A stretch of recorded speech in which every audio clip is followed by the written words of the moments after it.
जी, अस्सलाम वालेकुम। आज का जो हमारा टॉपिक है वो फंगाई के बसीडियोमाइकोटिना से एक मॉडल ऑर्गेनिज्म है जिसका नाम है पक्सीनिया ग्रेमिनस। इसके बारे में हम लोग देखेंगे, इसके वेजिटेटिव करेक्टरिस्टिक्स के बारे में। देन इसकी एसेक्सुअल रिप्रोडक्शन है और सेक्सुअल रिप्रोडक्शन है, जिसमें हम लोग इसका लाइफ साइकिल देखेंगे। और पक्सीनिया ग्रेमिनस का भी बताता चलूँ आप लोगों को कि ये भी पैरासाइट है। टेक्सोनोमिक स्टेटस के बाद इसके जो कैरेक्टरिस्टिक्स हैं वो देख लेते हैं हम लोग। Genus Puccinia has many species which are obligate parasite on a wide variety of hosts. Paccinia graminis triticai is a common on wheat and also parasite on various species of grasses such as oat, barley, rye. In plants के ऊपर ये attack करता है। The fungus completed in its life cycle on two different hosts and is called as heteroecious. अब देखें, जो हम लोगों ने इससे पिछला पढ़ा था उसमें क्या था, आटोओशियस था। अब ये क्या है, वो एक ही टाइप के अपने होस्ट पे अपना लाइफ साइकिल कंप्लीट करता है, जबकि यहाँ पे क्या है, हेटरोशियस रस्ट है ये कि ये अपना लाइफ साइकिल दो होस्ट पे कंप्लीट करेगा। इसमें हम देखेंगे इसके लाइफ साइकिल के अंदर 5 स्टेजेस हैं पक्सीनिया की। पहली है यूरिडीनियल स्टेज है, telial stage, then basidial stage, pycnial stage है और एसियल स्टेज है। अब ये सारी इसकी लाइफ साइकिल के अंदर एक डिफरेंट प्रोमिनेंट फीचर्स डेवलप होते हैं, जिनकी बेस पे इनके डिफरेंट स्टेजेस के नाम है, जो कि हम लोग इसके लाइफ साइकिल में वन बाय वन एक्सप्लेन करेंगे। Uridinial and telial stage is present on wheat plant, while the Picenial acial are present on the barberry plant. अब देखें, दो प्लांट्स के ऊपर टू डिफरेंट होस्ट पे जाके ये अपने लाइफ साइकिल को कंप्लीट करती हैं।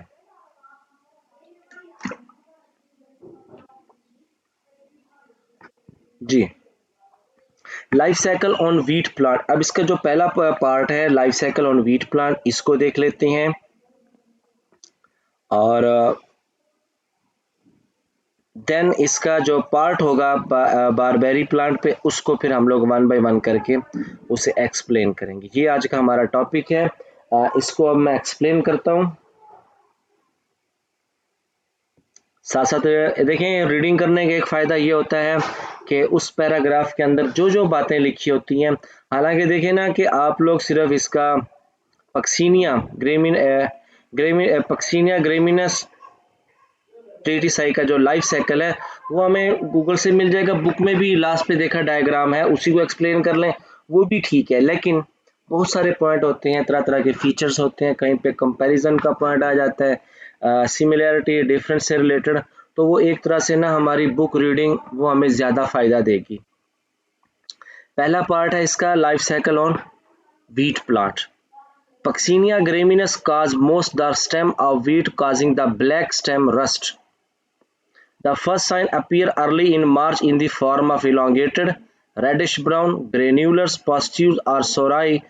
These sori are called यूरिडोसोराई।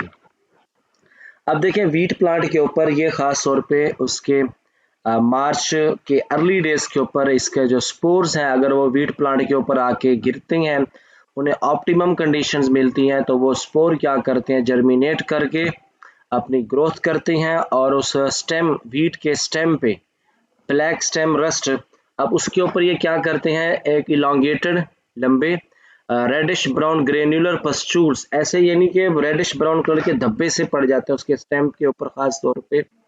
तो असल में वो जो धब्बे बने होते हैं, डार्क बॉडीज होती हैं, वो क्या होती हैं, इसकी सोरस होती हैं, जिन्हें इसकी जमा हम सोराई कहते हैं। तो सबसे पहले स्टेज इसकी, और उन सोराई को क्या कहेंगे, यूरिडो सोराई कहेंगे। क्यों कहेंगे, ये हमारे सामने है। पहली स्टेज क्या है इसकी, वीट के ऊपर पक्सीनिया ग्रेमिनस ट्रीटिसाई अटैक करती हैं। सबसे पहले ये वीट के ऊपर अटैक करते हैं, देन अदर होस्ट के ऊपर। इसकी पहली स्टेज का नाम क्या है, यूरिडीनियल स्टेज है। द यूरिडोस्पोर्स आर वन कॉल्ड बाइन्यूक्लिएटेड, ठीक है, somewhat globose, slightly thick walled spores. These spores are produced on the stalk. The spore exert pressure on the underlying epidermis, cause breakdown of host epidermis to form uridinia, and this stage is called uridinyal stage. अब देखें यहाँ पे वो इसको note करें आप लोग, देखें कि जैसे ही यूरिडोस्पोर अदर होस्ट से वीट प्लांट के ऊपर जैसे ही आके ये गिरते हैं,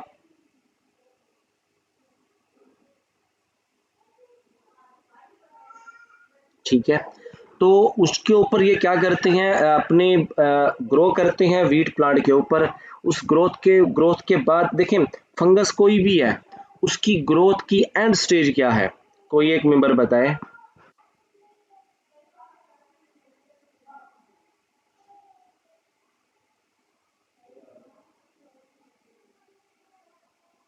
जी, किसी भी फंगस की ग्रोथ की एंड स्टेज क्या है?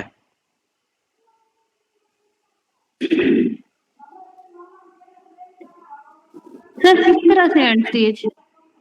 एक फंगस का स्पोर आके गिरा किसी भी सबस्ट्रेटम पे, उसने अपनी ग्रोथ की, अपनी हाइफी बनाई, ग्रोथ कर रहा है, जर्मिनेट कर रहा है, ये इस तरह से।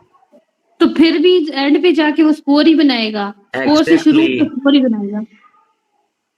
जी, यही बात मैं आप लोगों से सुनना चाह रहा था। अब देखें यूरिडियोस्पोर्स हैं, ये इसके ऊपर आके गिरते हैं वीट प्लांट के ऊपर, उसके स्टेम पे ग्रो करेंगे, पस्टूल्स बनाएंगे, अपने यूरिडियोसोराई बनाएंगे, और देन रिजल्ट क्या निकलेगा, स्पोर। वो स्पोर क्या कर रहे हैं, देखें ये वीट के स्टॉक के ऊपर, लाइन नंबर 2 में देखें ना, the spores are produced on the stock, ठीक है, तो उनके ऊपर ये क्या करेंगे, ग्रो करेंगे।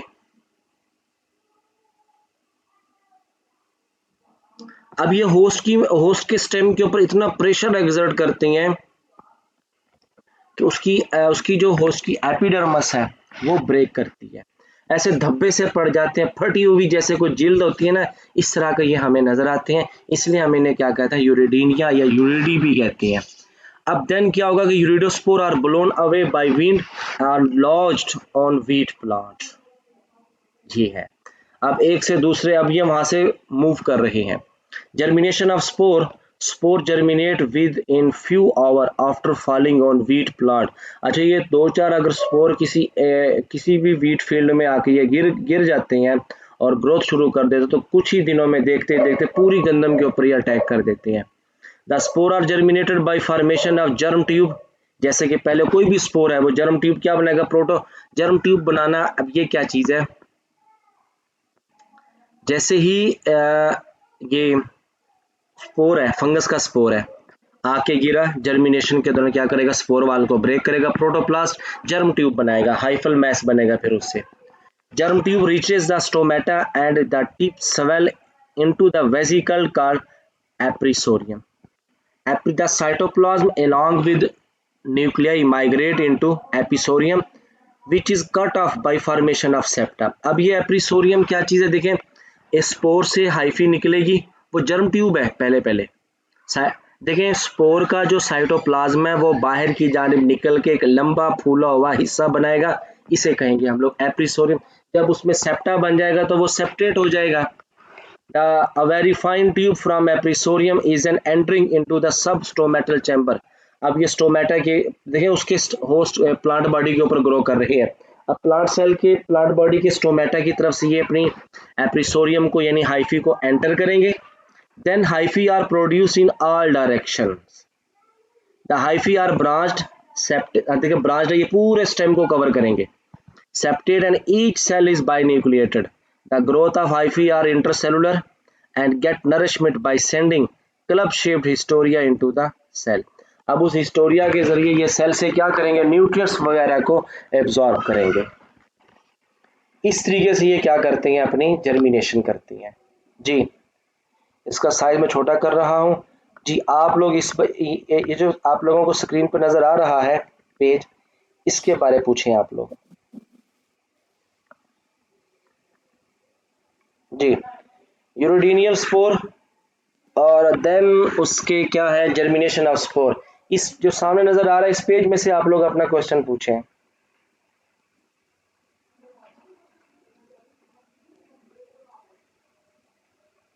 सर हम ये कह सकते हैं कि एप्रिसोरियम जो है वो उसका रिप्रोडक्शन में रोल है और हिस्टोरिया का न्यूट्रिशन में। नहीं क्यों? लास्ट जर्मिनेशन ऑफ स्पोर में देखिए यही लिखा हुआ है।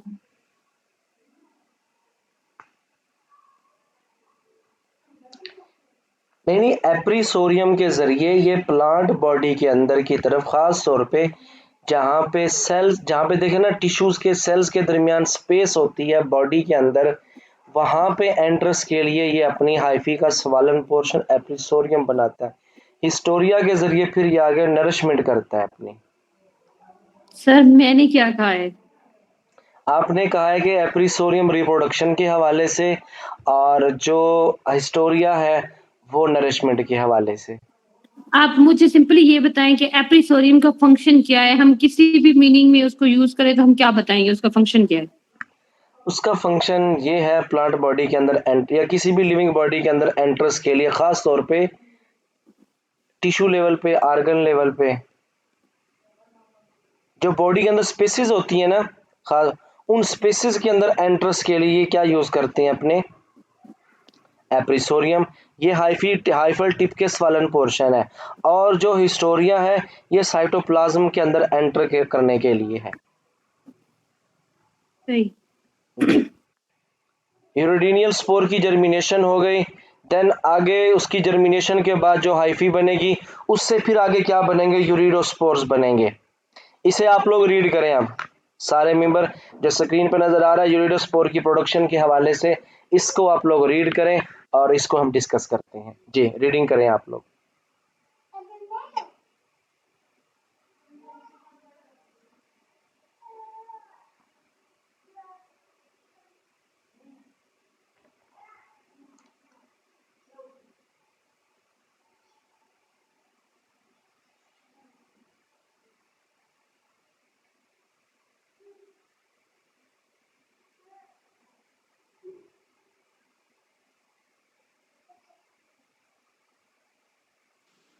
सर डिफरेंट तरह की फंगस का डिफरेंट अटैकिंग पॉइंट होता है, जैसे उस्टिलेगो में हम बात कर रहे थे कि वो उसके सिट्टे पे अटैक करती है वीट के, जी जी और अभी बिल्कुल। हम इधर जी जी, और फलेक्निया में हमने बोला था कि मीजोफिल टिश्यूज पे कर रही है, और यहाँ पे और यहाँ पे स्पेसिफिकली ये इसके स्टोमेटा। स्टेम के ऊपर, स्टॉक के ऊपर अटैक कर रही है। ठीक है सर। जी,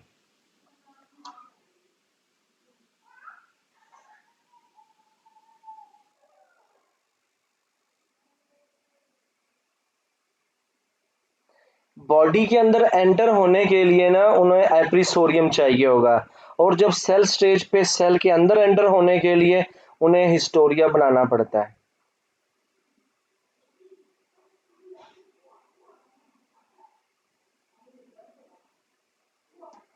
ओके सर।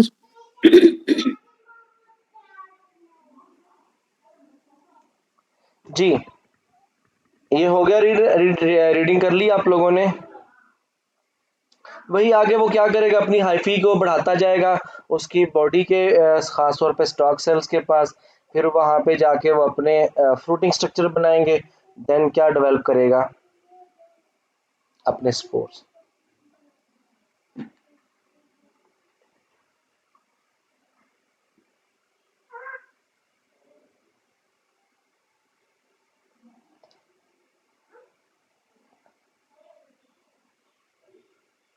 उसके बाद है नंबर 2 पे ऊपर है टीलियल स्टेज और teliospores. At the end of growing season, देखिए ग्रोइंग सीजन स्टार्ट हुआ, उन्होंने यूरिडोस्पोर बनाए, देन वो क्या डेवलप करेंगे, टीलियल स्टेज है, टेलिटोस्पोर्स है। द कलर ऑफ यूरिडोसोराई से देखिए आप लोग,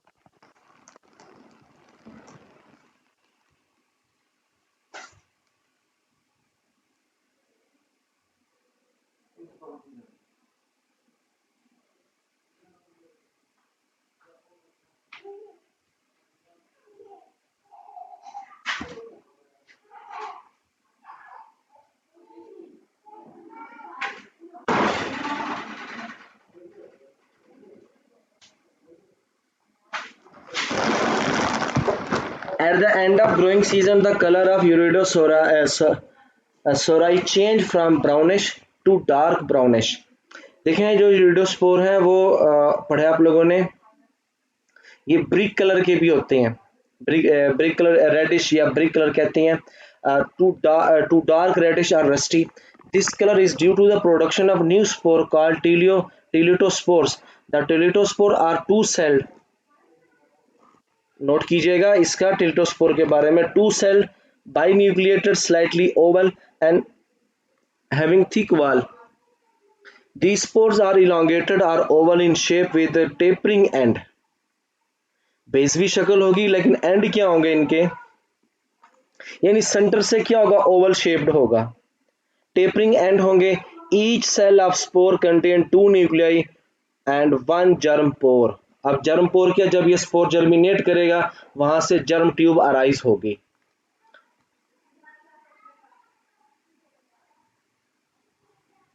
फर्क किस चीज का आ रहा है इसमें, उनके मार्फोलॉजिकल कैरेक्टर का. ठीक है, यूरिडोसोराई थे वो ब्राउनिश टू डार्क ब्राउनिश चले गए. अब यहाँ पे क्या आ गए हैं, टेलिटोस्पोर, ये डार्क ब्राउनिश और rusty colour.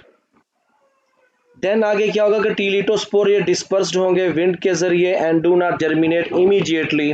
They can withstand unfavourable conditions and survive for a long period. जब ये टेलिटोस्पोर जर्मिनेट करेंगे that produces germ tube called as promycelium and epibasidium. अब देखें प्रोमाइसीलियम क्या कहते हैं, एक प्रॉपर माइसीलियम बनने से पहले की जो उनकी शेप है, उनके जो करैक्टर है, उसे कहेंगे प्रोमाइसीलियम. अब टेलिटोस्पोर जर्मिनेट करेगा, जो उसके अंदर से जर्म ट्यूब ग्रो करेगी तो वो क्या बनाएगी, प्रोमाइसीलियम बनाएगी, epibasidium. The 2 nuclei in each cell fuse together. 2 nuclei in each cell, उस सेल के अंदर, उसी सेल ने जो आगे स्पोर ने जो जर्मिनेट किया है, आगे सेल बनाए हैं, उनके अंदर क्या है, हर एक के अंदर 2-2 न्यूक्लियस है. 2 form diploid nuclei. 4 haploid nuclei are produced after meiosis. The cytoplasm along with nuclei migrate into promycelium. अब देखें यहां से नोट करें कि वो जो स्पोर ने अभी जर्मिनेट किया है, बाइन्यूक्लिएटेड है, अब उससे निकले जर्म ट्यूब. जर्म ट्यूब क्या है, साइटोप्लाज्मिक एक्सटेंशन है या प्रोटोप्लाज्मिक एक्सटेंशन है. अब इस देखें एक जगह पे सेंटर है, गोल जगह है, उससे एक थोड़ी सी नाली निकली है. ठीक है, अभी जो मेन मटेरियल है, न्यूक्लियस है, वो तो उसी गोल जगह में है. अब गोल जगह के अंदर वो दोनों न्यूक्लियस फ्यूज करेंगे, 4 आगे हैप्लॉइड न्यूक्लियाई बनेंगे, वो फिर माइग्रेट करके किस में जाएंगे, उस जर्म ट्यूब के अंदर या प्रोमाइसीलियम में जाएंगे. ठीक है, द प्रोमाइसीलियम और एपीबेसिडियम, इन्होंने आगे बेसिडिया बनाना है, is then divided into 4 cell by formation of transfer septa. अब आगे की जानिब जो जर्म ट्यूब निकली हुई है, जिसके अंदर वो 4 न्यूक्लियाई गए हैं, उनमें सेप्टा बनेंगे, 4 अलग अलग सेल बनेंगे. Each cell contain only 1 nucleus. Each cell of the epibasidium produces a lateral sterigma. The basidiospore are produced on each sterigma. अब देखें यहाँ पे each cell contain only 1 nucleus. Each cell of the epibasidium produce a lateral stigmata. यानी कि lateral side पे outgrowth बनाएगा, lateral side पे एक, यानी कि एक, अब यानी कि वो जो एपीबेसिडियम जिसे नाम दिया है, ये प्रोमाइसीलियम का नाम दिया है, उसके अंदर 4 सेप्टा बन चुके हैं, 4 सेल बन चुके हैं. अब वो अपने अपने लेटरल साइड पे एक्सटेंशंस बनाएंगे, उनको क्या कहेंगे, लेटरल स्टिग्मा. अब उनके अंदर क्या करेगा, The basidiospore are produced on the stigma. अब उन लेटरल आउटग्रोथ के ऊपर एक एक स्पोर बनेगा, जिनका नाम क्या होगा, basidiospore. Each basidiospore is 1 cell and mononucleated, क्योंकि ये किसकी प्रोडक्शन है, मियासिस की प्रोडक्शन है. The basidiospore or sporidia are forcibly discharge and disperse by wind. अब उनके ऊपर से ये डिस्पर्स करेंगे और हवा के जरिए मूव करके जाते हैं. जी, बेसिडियल स्टेज का बताएं आप लोग, रीडिंग करें, पूछें इसमें से.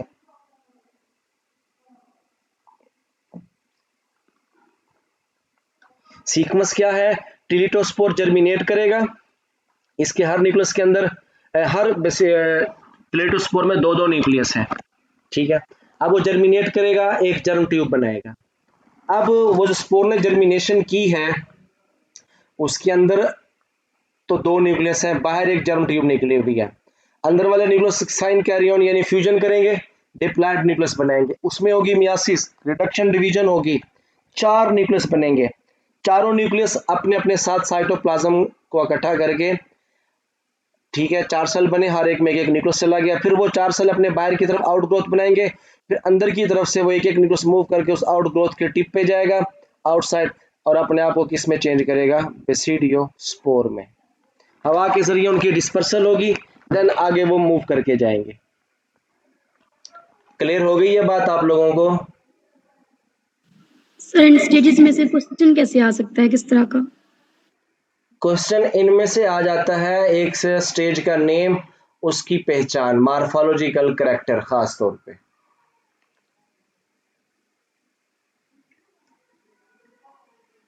और सर ऐसे भी तो आ सकता है कि अब किस सुने ना, होस्ट पे कौन सी। अब देखें ना, अब जैसे टिलिटोस्पोर है, अगर टिलिटोस्पोर के बारे में अगर आप लोगों ने डीपली नहीं पढ़ा हुआ, माइंड में तो यही आएगी ना कि भाई स्पोर तो मियासिस के जरिए बनते ही हैं, और मियासिस के जरिए हेप्लॉइड सेल होता है। हेप्लॉइड सेल वो होता है जिसके अंदर हेप्लॉइड न्यूक्लियस होता है, यानी न्यूक्लियस क्रोमोसोम की सिंगल कॉपी होती है, हेप्लॉइड है। लेकिन ये तो देखें ना, इसके अंदर तो 2 न्यूक्लियस है। इस टाइप से क्वेश्चन। जी आप बताएं, आप क्या कह रही थी मिस नादिया, कि क्वेश्चन किस अंदाज से, जरा इलेबोरेट कीजिएगा। सर मैंने ये कहीं पढ़ा था, वो ये पूछ लेते हैं कि एक तो कौन से स्पोर्स किस होस्ट पे बन रहे हैं, हाँ ये बिल्कुल। और ये कि एक एक टर्म मैंने पढ़ी थी, मैक्रो सिस्टर और माइक्रो ऐसे, जिसमें जो है ना ये 5 टाइप की इसमें स्पोर्स बनते हैं ना, तो जी इसके जी, लिए एक टर्म उन्होंने यूज की थी, अभी मेरे माइंड में नहीं है। अच्छा साइक्लिक था, दूसरा, माइक्रो साइक्लिक था शायद। दूसरा ये भी देखे ना कि कौन सी स्टेज को कौन सी स्टेज बना रही है। हाँ जी। ये था इसका वीट प्लांट के ऊपर। वीट प्लांट के ऊपर इसने क्या बना दिए हैं, बेसिडियो स्पोर्स इन्होंने बनाए हैं, जो कि यहाँ से डिस्पर्स हो गए हैं। अब यहाँ से बेसिडियो स्पोर, या अब इसका क्योंकि यह हाइड्रोशियस है, इसके लाइफ साइकिल का दूसरा पार्ट कहाँ पे कंप्लीट होगा, बारबेरे प्लांट पे। इसे जल्दी में ना कुछ लोग बर्बरी भी कह देते हैं, बारबेरे भी पढ़ देते हैं इसको। Life cycle on barberry plant, basidiosspore are not able to infect wheat plant, but they infect the alternative host Barbarius vulgaris। Barbarus vulgaris इस प्लांट के ऊपर ये क्या करेंगे, इन्फेक्शन करेंगे। When basidiosspore lodged on the surface of leaf, अब देखें पीछे इन्होंने वीट के कौन से हिस्से को डैमेज किया है, उसके स्टेम को। अब यहाँ पे क्या है, ये इसके लीफ के ऊपर बारबेरे के। They germinate by producing a short germination tube. अब स्पोर जर्मिनेट करेगा कैसे, अपनी ऊपर से थिक वाल को ब्रेक करेगा, अंदर सेल यानी उसका जो साइटोप्लाज्म है वो मूव करेगा बाहर की जानिब, एक जर्म ट्यूब बनाएगा। Short germination tube, the tube enters the epidermal cells. अब उसके एपिडर्मल सेल में एंटर करेगा अपनी जर्मिनेटिंग ट्यूब को। The hyphae grow in all direction and ramify the mesophyll tissues. The hyphae are intercellular and obtain food by sending haustoria in the cell. जी देखें आखिरी line को रीड करें, वही बात आ गई, हिस्टोरिया क्या करता है, सेल के अंदर एंटर करने के लिए। जी इस पैराग्राफ को रीड करें आप लोग, germination of basidiospore on barberry plant.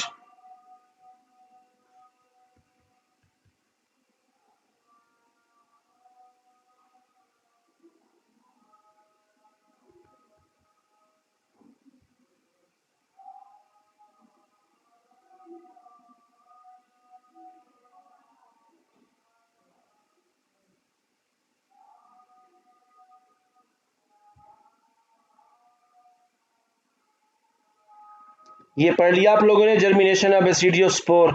ये क्या करेगा, बारबेरे प्लांट के लीफ पे अटैक करेगा, उसकी अपनी हिस्टोरिया बना के अपनी जो जर्म ट्यूब है वो इसके मेसोफिल एपिडर्मल सेल में, एपिडर्मल सेल के मेसोफिल सेल्स के अंदर तक ये उन्हें लेके जाता है। मेसोफिल सेल्स में क्या करेगा, ब्रांचेस बनाता है, क्योंकि ये हाइफी बेसिडियोस्पोर की जर्मिनेशन से जो हाइफी बनती है ये ऑल डायरेक्शन में ग्रो करती है।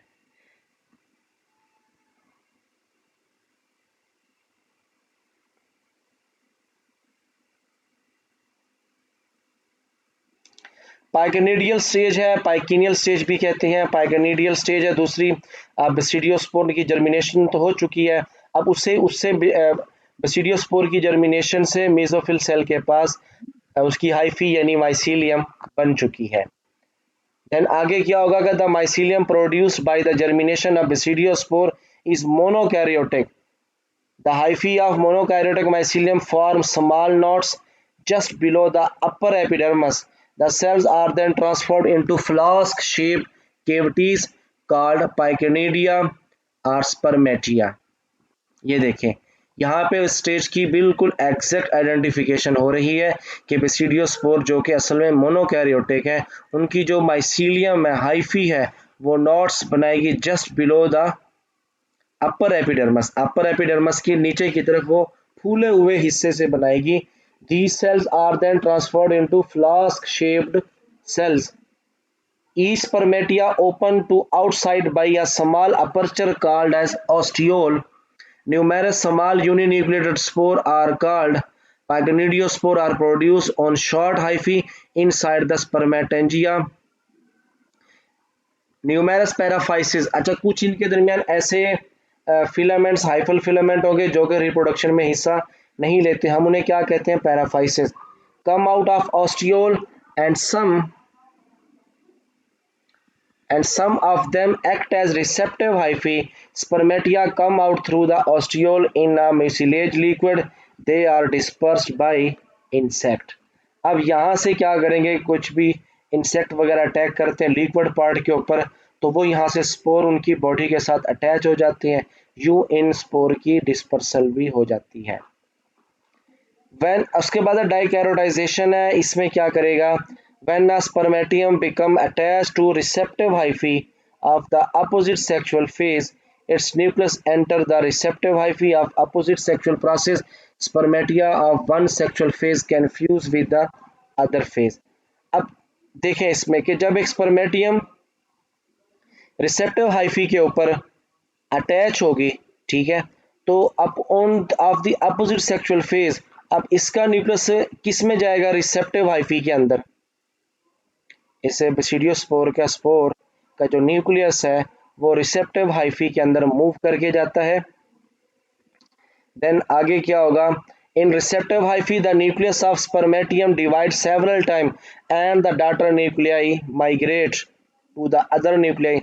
The dikaryotic cell form group of cells just below the lower epidermis. उस लीफ के अंदर ये बेतहाशा तादाद में फैल जाते हैं। These binucleated cells divide transversely to form a chain of cells. Each cell of chain divide into a larger and smaller cells. अब लार्जर और स्मॉलर सेल कैसे प्रोड्यूस होगा जी? कोई बंदा बताए। पेरेंट सेल एक ही है, आगे बनने वाले दोनों सेल्स में एक का साइटोप्लाज्म ज्यादा है, दूसरे का साइटोप्लाज्म कम है।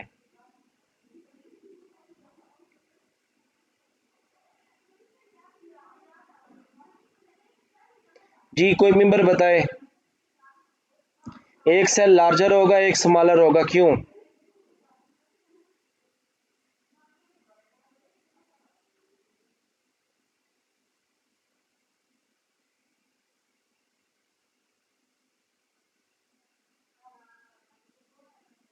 नहीं क्लियर हुआ आप लोगों को? हेलो, ये मेरी आवाज नहीं आ रही आप लोगों को? सर आवाज आ रही है, समझ नहीं आ रही। देखिए ना, अनइक्वल साइटोकाइनेसिस, समझ आई? एक के पास साइटोप्लाज्मिक कंटेंट ज्यादा होता है, एक के पास थोड़ा, एक लार्जर और एक smaller cell. The larger cell is transferred into rounded spore called as aeciospores. वो अपने ऊपर क्या करेगा? थिक वॉल डेवलप करेगा। Certain cells from wall around the spore to form peridium. As the spore are mature, the wall of peridium ruptures and cup shape structure called aecidium and aeciospores are released. The spore, देखें यही वही sales हैं, इन्हीं sales ने अपने ऊपर क्या बनाई हुई है? थिक वॉल, स्पोर में कन्वर्ट हो जाती हैं।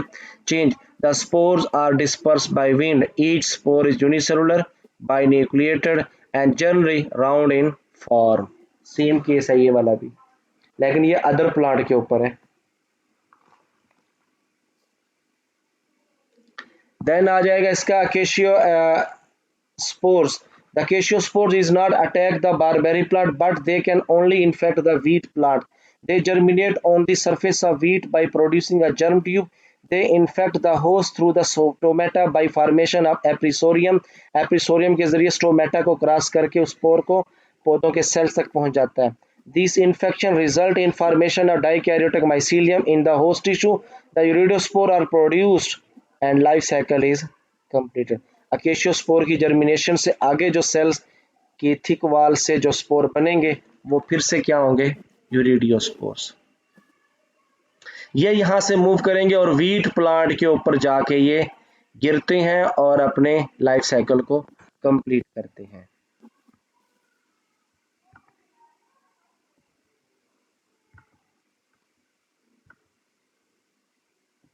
ये देखें आप लोग स्क्रीन के ऊपर नंबर 1 स्टेज जहां पे ये कर्सर है, नजर आ गया. अब यूरिडोस्पोर्स, ये यूरिडियम ऑन वीट प्लांट के ऊपर इन्होंने अपनी ये यूरिडियम यानी स्पोर प्रोड्यूसिंग स्ट्रक्चर्स बनाए हुए हैं. देखें इसको,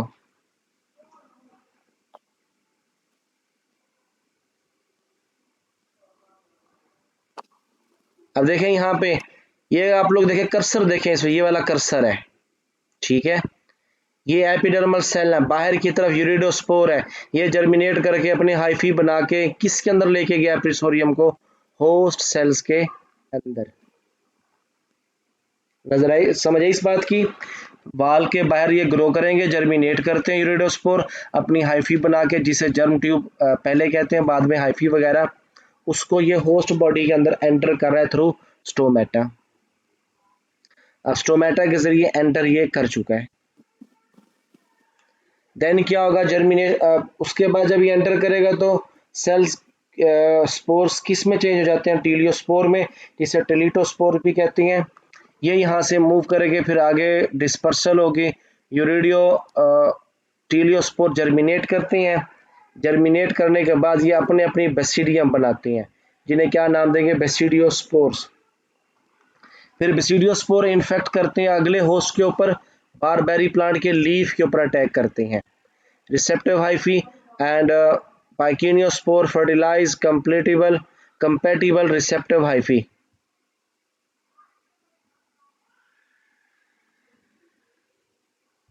जी देखें इसे आगे, इस डायग्राम को थोड़ा सा फोकस करें. ये वही स्टेजेस बार बार इनके नाम लिखे हुए जो अभी हम पढ़ के आए हैं रीडिंग से, तो इसको ड्रा करना भी आसान होगा. और ये इसके पोर्शंस हैं. जी, इस डायग्राम में से आप लोग पूछें अपना सवाल.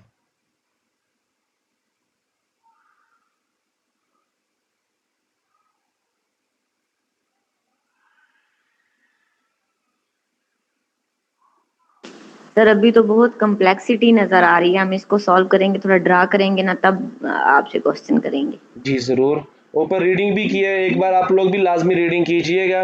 देखें इसका ड्रा करने का आसान तरीका क्या है कि पहले यूरिडोस्पोर की रीड करेंगे, यूरिडो वाला पोर्शन बनाएंगे, 2 डायग्राम बनेंगे.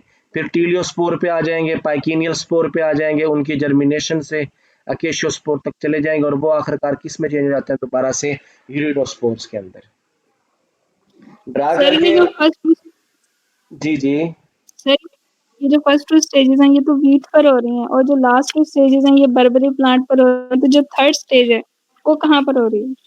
थर्ड स्टेज इसकी नहीं है. ये देखें 2 होस्ट के अंदर ये अपना लाइफ साइकिल कंप्लीट करता है, पहले वीट में और बारबेरी में जाके कंप्लीट कर लेगा. वीट प्लांट के ऊपर यूरिडोस्पोर अटैक करते हैं तो बारबेरी प्लांट की प्रोडक्शन लास्ट पे किसकी है, यूरिडोस्पोर, ये जो 5 नंबर स्टेज पे है. यहाँ आके लाइफ साइकिल कंप्लीट हो गया.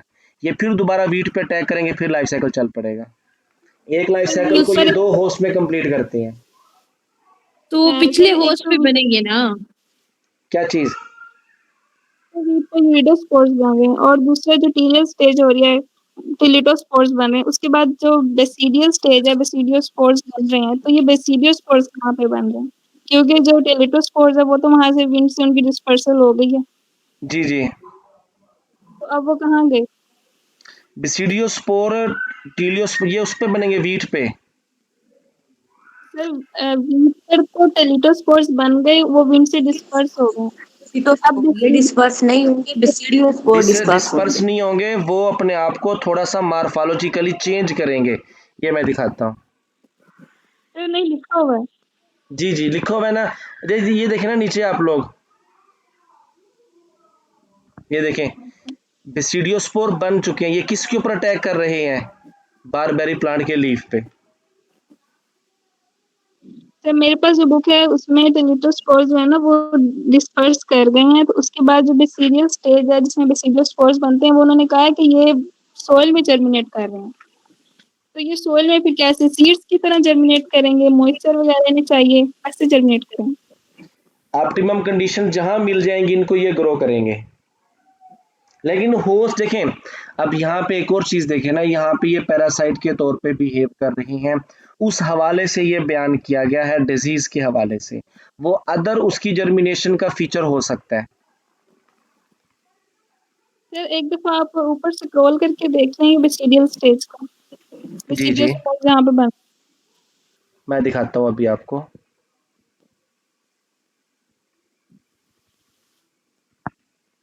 देखिए बेसिडियल स्टेज बन चुकी है। तो यहाँ पे चलिए लिखा है ऑन जर्मिनेशन, तो अब जर्मिनेशन आप नहीं नहीं देखिए, ये ऑन सोइल देखिए ऑन जर्मिनेशन, जर्मिनेट करेंगे मतलब अब इन्होंने आगे ग्रोथ करनी है। बने कहाँ पर है? पीछे ही बने हैं ये। अब ये क्या कर रहे हैं? जर्मिनेट इससे करें। ऊपर वाली लाइन पढ़िए, देखिए यहाँ पे ट्रीटोस्पोर लिखा थे। है the spores are on disperse. Germination each cell of teliospore produce a germ tube. कौन जर्मिनेट कर रहा है? टिलिटोस्पोर, ठीक है। Called as promycelium epibasidium. The two nuclei in each cell fuse to form. अब ये फ्यूज करेंगे, डिप्लॉइड बनाएंगे और हेप्लॉइड स्ट्रक्चर बनाएंगे, हेप्लॉइड बेसिडियोस्पोर बनाएंगे। और ये बेसिडियोस्पोर क्या हो चुके हैं? डिस्पर्स हो चुके हैं विंड के जरिए। अब देखें basidiospore are not able to infect wheat plant. अब ये अदर होस्ट ढूंढेंगे, कौन सा? बैरबेरस वल्गैरस। उस पे जाके इन्होंने जर्मिनेशन करनी है। ऑन जर्मिनेशन किसकी जर्मिनेशन हो रही है? टिलिटोस्पोर की। ये वीट पे ही है। तो ये देखिए थोड़ा सा ऊपर देखिएगा, डिस्पर्सल ऑफ टिलिटोस्पोर्स, यहाँ पे वो विंड से डिस्पर्स कर गए हैं, तो वो कहाँ गए फिर? वीट पे तो ना रहे। नहीं नहीं नहीं नहीं, देखें देखें देखें, क्लीटोस्पोर जर्मिनेट करके जाएंगे, ठीक है। अदर वीड प्लांट पे भी देखें ना, एक ही प्लांट के ऊपर अगर ये सारा चक्कर चला के कंप्लीट कर लेते हैं लाइफ साइकिल अपना, तो एक ही पौधा मुतासर हुआ एक सीजन के अंदर, ठीक है। लेकिन ये वहां से आप उसी देखें, एक वीट प्लांट के ऊपर तो मौजूद है, ठीक है। साथ साथ ये डिस्पर्स होकर अदर वीट प्लांट के ऊपर भी जाएंगे, कॉन्टिलिटोस्पोर, वहां जाके ये बेसिडियो में चेंज होंगे। जब ये स्पोर बन रहे होते हैं ना एक प्लांट के ऊपर, तो वो सारे वहीं तक रेस्ट्रिक्टेड नहीं होते, लिमिटेड नहीं होते। थोड़ी सी भी अगर इन्हें मीडियम मिलता है हवा का, तो ये वहां से डिस्पर्स होके अदर प्लांट। देखें अब एक वीट फील्ड है, उसमें 100 प्लांट है, एक के ऊपर ये प्रोसेस चला तो उसके ऊपर ये डिस्पर्स होके अदर वीट प्लांट पे भी जाएंगे। सर फिर तो ये और ज्यादा कॉम्प्लिकेट हो जाएगा, फिर आपको ये भी बताना पड़ेगा कि ये लीफ पर जर्मिनेट कर रहे हैं या स्टेम पर कर रहे हैं या देखें कहाँ पे कर रहे हैं, देखें पूरा प्रोसीजर होगा। देखें जो बेसिडियो सुने, जो बेसिडियो स्पोर है ना, ये बैरबेरी के लीफ के ऊपर जर्मिनेट करेंगे। इससे पीछे सारा जो भी है वीट प्लांट का है, टलीटो बेसिडियो स्पोर तक, ये उनके स्टेम के ऊपर है। जब मेरे पास ना ये जो रामाई है इसकी बुक है, रियाजुल हक रामाई, तो इन्होंने लिखा हुआ है कि टिल्डोस कर जाते हैं, तो जो स्टेज है ना वो उनकी सोइल पर होती है, नेक्स्ट स्प्रिंग में वो सोइल में जर्मिनेट होते हैं और फिर वहां पे सोइल पे ये सारी बेसिडिया बनती है, एपिबैसिडियम है, प्रोमाइसिलियम, ये सब कुछ वहीं पे बनेगा सोइल पे, और फिर उसके बाद बेसिडियस सुने, स्पोर्स है अब वो देखें ना विंड से हवा के दोबारा से जरिए, disperse हो। अब देखें हवा के जरिए डिस्पर्स होकर बैरबेरी प्लांट तक गए, और कुछ उनके मीडियम में रास्ते में जमीन के ऊपर गिर जाती हैं। ठीक वाल तो है, स्पोर है, अगर फौरन या बाद में इन्हें ऑप्टिमम कंडीशंस मिलती हैं और वहां पे अगर कोई बैरबेरी प्लांट है, तो ये उसके ऊपर भी अटैक करेंगी। उसके ऊपर ये क्या करेंगी? रन करके उसके लीव्स तक पहुंचेंगी, वहां जाके भी अपना यही सेम फंक्शन करेंगी। ये तो हर स्पोर के साथ है। हम यहाँ पे डायरेक्ट ना होस्ट का जिक्र कर देते हैं भी, एक होस्ट से मूव करके अगले पे गए। अगर वो दरमियान में ज़मीन के ऊपर गिरते हैं और उस जगह के आसपास बिल्कुल करीब मुतलका होस्ट है, तो ये अपनी हाइफी ग्रो करके सॉइल में और उस बारबेरे प्लांट के ऊपर अटैक करेंगी। सर ये जो पूरी इसकी स्टेजेस हैं सारी, तो एक्चुअल पर्सन होता है ये एक रेडियल स्टेज होता है, जी, बाकी स्टेजेस पर फिर ऐसे सेक्शन। एसेक्सुअल रिप्रोडक्शन होगी, बिल्कुल।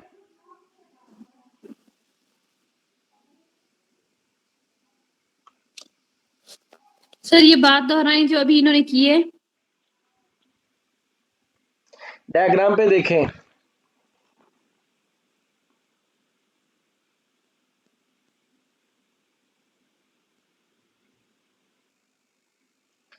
जिस जगह पे मियासिस आ जाती है ना इनकी, वो सेक्सुअल फेज को रिप्रेजेंट करता है।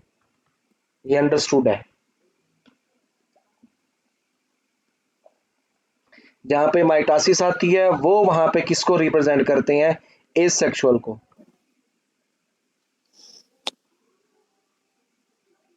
आप लोग ना इसकी डायग्राम को ना अभी यानी कि वीडियो लेक्चर एंड होने के बाद ना इसको अभी ड्रा करोगे और ग्रुप में शेयर भी करेंगे।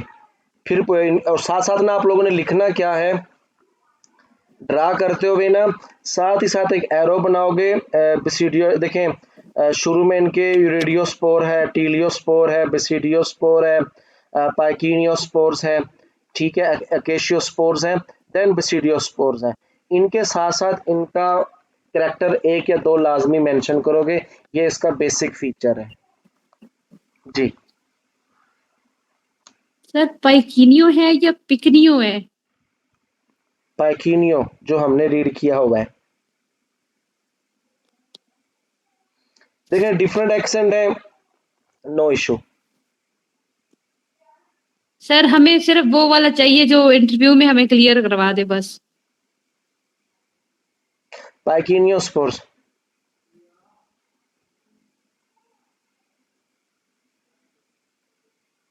जी। इसे आप लोग अभी आप लोग इसे इस पूरे लाइफ साइकिल को ड्रा करें और यहीं से पूरी रीडिंग भी आप लोगों की कंप्लीट फौरन हो जाएगी।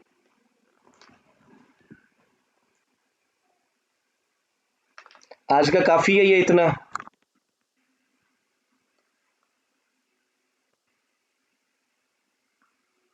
हेलो,